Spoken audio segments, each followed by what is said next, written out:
아파트를 총 4채 매수를 했는데요. 자산을 늘리고 있었습니다. 매도를 준비를 하고 있어요. 아파트를 매매는 하고 싶은데 모은 돈이 많지 않아서 어떻게 해야 하나 고민이 되시나요? 아마도 예비부부 또는 신혼부부라면 내 집 마련을 하고 싶은 마음이 있을 텐데요. 저도 내 집 마련을 하고 싶었던 사람 중에 하나였어요. 여러분은 얼마가 있어야 아파트를 살 수 있을 거라고 생각을 하시나요? 중요한 건 우리가 사고 싶은 아파트의 매매 가격이 5억 원이라고 했을 때 꼭 이 5억 원 전부가 있어야만 아파트를 살 수 있다는 건 아닙니다. 저는 이런 방법으로 아파트를 총 4채 매수를 했는데요. 아파트를 살 때 자금 계획은 어떻게 세우는지, 어떤 아파트를 사야 하는지 처음에는 막막하기만 하더라고요. 그래서 이번 영상에서는 제가 아파트를 매수한 방법과 비용까지 세세하게 알려드릴 테니 영상 끝까지 보시고 여러분의 시간과 돈을 아끼시길 바랍니다.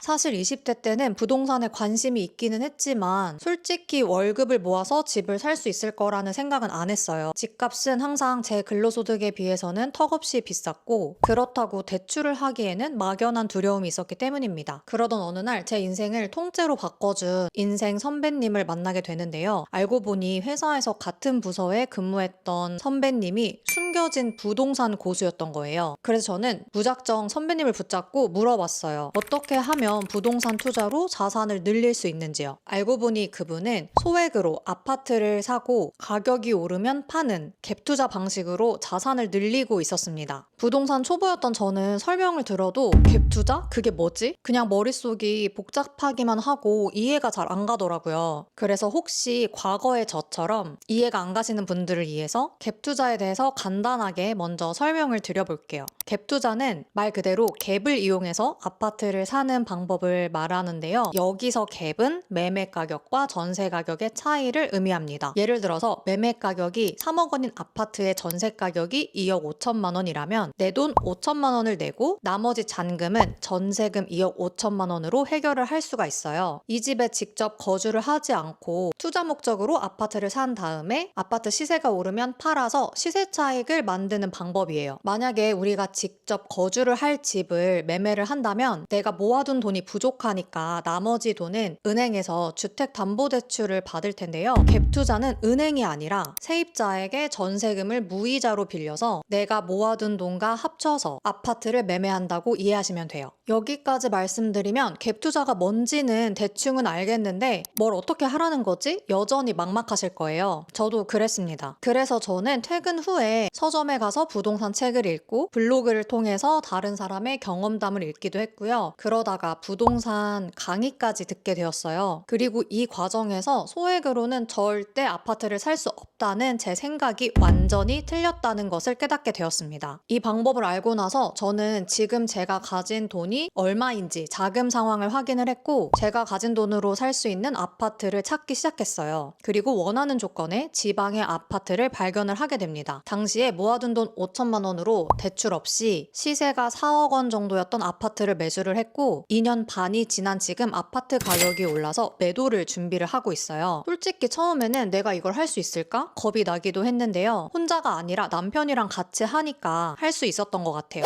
여기까지만 말씀드리면 뭔가 아직은 남일처럼만 느껴지실 수 있는데요. 제가 아파트를 매매했던 방법을 3단계로 나눠서 설명을 드릴 테니 지금부터 잘 따라와 주세요. 우선 우리는 아파트를 매매하기 위한 자금이 얼마나 있는지 나의 자금 상황부터 확인을 해야 돼요. 그래야 내가 살 수 있는 아파트를 걸러낼 수 있고 그 중에서 나에게 가장 좋은 선택이 무엇일까 결정을 할 수가 있어요. 만약에 모아둔 돈이 1억 원 정도라고 생각을 하고 그에 맞는 아파트를 찾았는데 막상 계약을 하려고 보니 돈이 모자른다면 굉장히 난감한 상황이 되겠죠. 저도 제가 투자를 할 수 있는 금액을 확인을 하기 위해서 주식을 팔면 얼마가 생기고 파킹 통장에 넣어둔 돈을 인출하면 얼마가 되고 이런 식으로 한두 달 안에 만들 수 있는 돈을 계산을 해봤어요. 그랬더니 내가 살 수 있는 지역 아파트를 훨씬 빠르고 명확하게 결정을 할 수 있더라고요. 그리고 동시에 아파트를 매매하는데 얼마가 필요한지도 정확하게 계산을 해봐야 합니다. 3억짜리 아파트를 매매하는데 전세 가격이 2억 5천만 원이라면 딱 5천만 원만 필요할 거라고 생각을 했는데 그게 아니더라고요. 추가로 지불해야 되는 비용이 또 있습니다. 조금 어렵게 느껴지실 수도 있을 것 같아서 제가 실제로 아파트를 매매했을 때 지출했던 영수증 내역을 보여드리면서 설명을 드려볼게요. 그려볼게요. 여기 보시면 취득세가 나오는데요. 아파트를 매매하는 거는 재산을 취득하는 것이기 때문에 그에 맞는 세금인 취득세를 내야 돼요. 취득세는 주택 수와 거래 가격 그리고 아파트 주소지에 따라서 차이가 나게 됩니다. 1주택자라면 매매 가격의 1에서 3%를 취득세로 내야 되고 2주택자라면 아파트 주소지에 따라서 1에서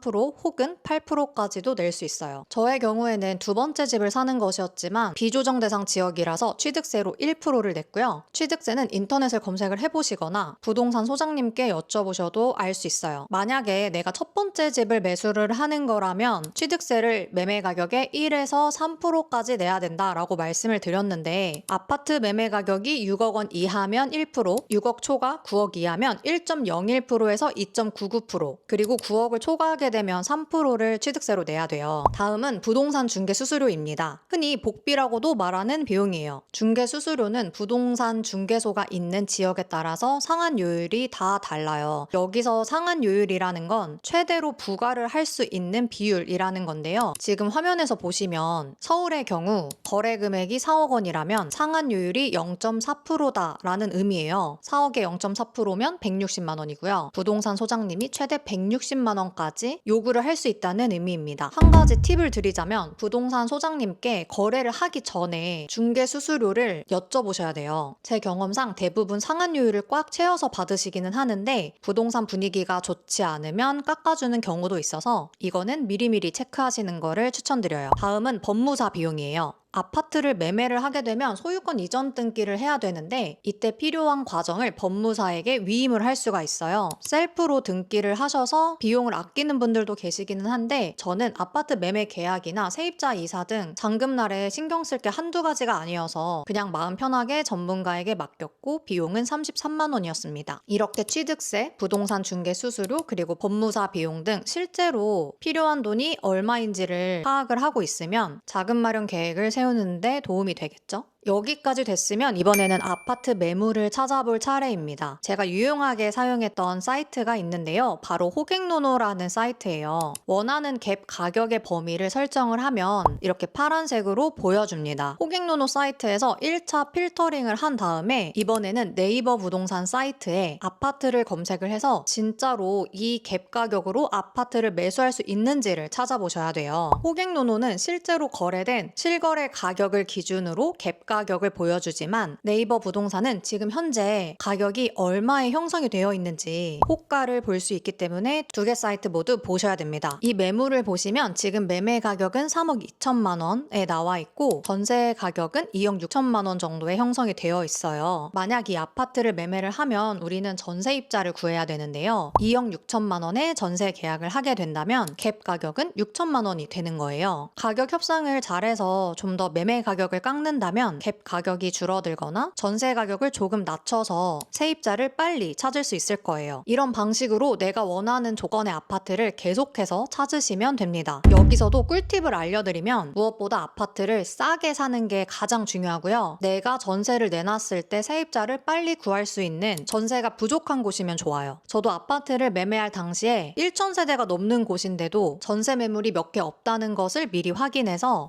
내가 세입자를 구할 때 많이 힘들지는 않겠구나 이런 판단을 한 다음에 매매를 했어요. 이렇게 매매한 아파트를 저는 지금 매도 준비를 하고 있는데요. 그 사이에 부동산 하락장이 왔지만 싸게 산 덕에 가격은 올라서 이익을 만들 수 있었어요. 이 영상을 보고 계시는 분들은 아마도 부동산에 관심이 많으실 텐데 내가 지금 얼마밖에 없는데 이 돈으로 과연 아파트를 매매를 할 수 있을까? 이런 고민이 많으실 거예요. 그리고 저도 몇 년 전에는 똑같은 고민을 했습니다. 하지만 고민만 하고 가만히 있기보다는 책을 읽고 강의도 들으면서 부동산 공부를 열심히 했고 실행을 했습니다. 물론 제가 갭 투자를 했던 시기에 비해서 지금은 갭 투자를 하기에는 좋은 환경은 아니에요. 그래서 제가 소액으로 아파트를 매매할 수 있는 방법에 대해서 투자라는 것이 있다고 알려드리는 것이지 절대 갭 투자를 추천하는 것은 아닙니다. 하지만 이때의 경험이 저에게는 정말 큰 도움이 되었고 앞으로 갭 투자를 하기 좋은 시기가 온다면 이런 경험들을 발판 삼아서 저는 또 도전을 할 거예요. 제가 부동산에 관심을 갖는 이유는 단순히 부자가 되고 싶은 욕심 때문은 아니에요. 저는 현재 2세 계획을 하고 있기 때문에 우리 가족의 안정적이고 행복한 미래를 위해서 신혼 때부터 자산을 늘리기 위한 노력을 해야겠다고 생각을 했고, 그 방법 중 하나가 부동산 투자입니다. 물론 절대 쉽지는 않지만 이런 과정들이 하나둘 쌓여가다 보면 제가 꿈꾸는 삶을 살 수 있을 거라고 믿고 있어요. 앞으로도 가족의 안정적인 미래를 만들겠다는 저의 목표를 달성하기 위해서 자산을 늘려가는 과정을 성공 실패 상관없이 솔직하게 이야기해볼 계획이에요. 저와 목표가 비슷하시거나 저의 이야기에 공감이 가시는 분들은 앞으로 함께 노력해보시면 좋을 것 같아요. 지금까지 소액으로 아파트를 살 수 있는 방법에 대해서 말씀을 드렸는데요. 오늘 영상이 도움이 되셨으면 좋겠고요. 저는 다음 영상에서 뵐게요.